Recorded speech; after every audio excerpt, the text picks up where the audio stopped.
रायपुर का मैं रुख कर लेती हूँ। वैभव शिव पांडे हमारे साथ मौजूद हैं। वैभव, कल जब प्रधानमंत्री वहां मौजूद थे तो गरीब कार्ड वो खेलते नजर आए हैं। मुफ्त राशन योजना की अवधि 5 साल और बढ़ा दी गई है। तो राहुल गांधी ओबीसी को लेकर निशाना साधते हैं, वो अपने आदिवासी कार्ड पर ही खेलते नजर आते हैं। तो ये गरीब वर्सेस ओबीसी कितना असर दिखा रहा है छत्तीसगढ़ में?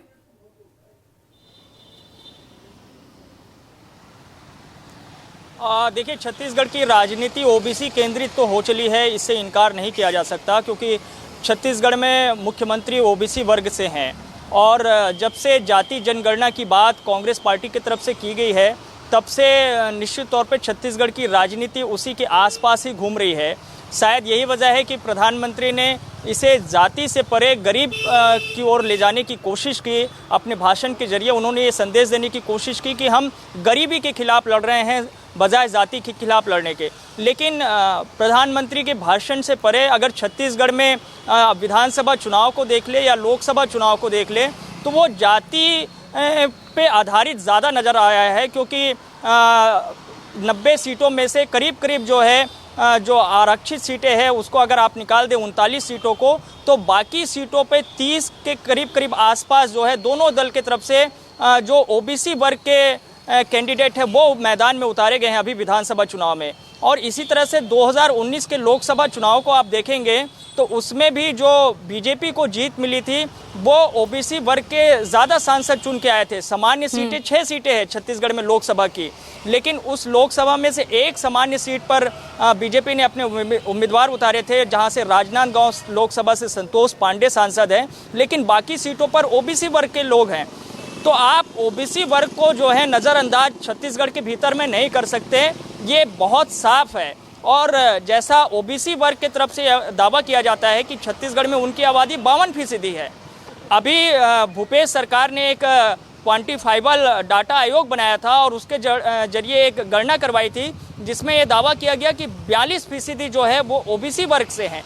तो उस 42% आबादी को साधने की कोशिश तो जाहिर तौर पर कांग्रेस भी कर रही है और बीजेपी भी कर रही है। भले ही प्रधानमंत्री नरेंद्र मोदी जो है गरीबी की बात कर रहे हो विधानसभा चुनाव की रैलियों में, लेकिन आपको याद होगा 2019 का जब लोकसभा चुनाव चल रहा था, तब प्रधानमंत्री मोदी सभा को संबोधित करते हुए कह रहे थे कि मैं वैश्य समाज से आता हूँ। जो गुजरात के भीतर वैश्य है वो छत्तीसगढ़ में साहू है, और साहू समाज की जो आबादी है छत्तीसगढ़ के भीतर में वो सबसे बड़ी आबादी है। तो यही वजह थी कि साहू समाज ने लोकसभा के चुनाव में एक तरफा बीजेपी को वोट किया था, जिसका परिणाम ये हुआ कि कांग्रेस सिर्फ 2 सीटें जीत पाई थी बीते लोकसभा चुनाव में, और बाकी सीटों पर बीजेपी ने जीत हासिल की थी। जबकि विधानसभा के उलट नतीजे कुछ और थे। 68 सीटों पर कांग्रेस जीत कर आई थी और 15 सीटों पर बीजेपी थी, लेकिन विधानसभा में मिली जीत का मिले परिणाम का असर जो है लोकसभा चुनाव में नहीं दिखा था। तो मैं ये कह सकता हूँ कि छत्तीसगढ़ की राजनीति ओबीसी केंद्रित राजनीति है और इससे बीजेपी अलग नहीं हो सकती। और आपको ये भी ध्यान होगा कि ठीक विधानसभा चुनाव से पहले जब बीजेपी संगठन में फेरबदल हुआ तो ओबीसी वर्ग के ही नेता को अध्यक्ष बनाया गया। साहू समाज से आने वाले अरुण साव भाजपा के प्रदेश अध्यक्ष हैं।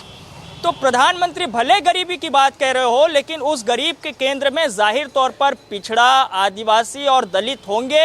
इससे बीजेपी भी परे नहीं जा सकती, और यही वजह है कि उनकी जो घोषणा पत्र अभी विधानसभा चुनाव के लिए आया है उसमें भी ओबीसी, दलित और आदिवासी वर्ग को साधने की कोशिश बीजेपी ने की है। तो गरीब वर्सेस जो है इसे आदिवासी करिए, गरीब वर्सेस इसे ओबीसी करिए, गरीब वर्सेस इसे दलित करिए, जो भी करिए, लेकिन बीजेपी और कांग्रेस दोनों ही इस बात को बहुत बखूबी जानती है कि हम इससे अलग होकर के राजनीति यहाँ पे नहीं कर सकते। इस वर्ग को साथ में लेकर के चलना होगा।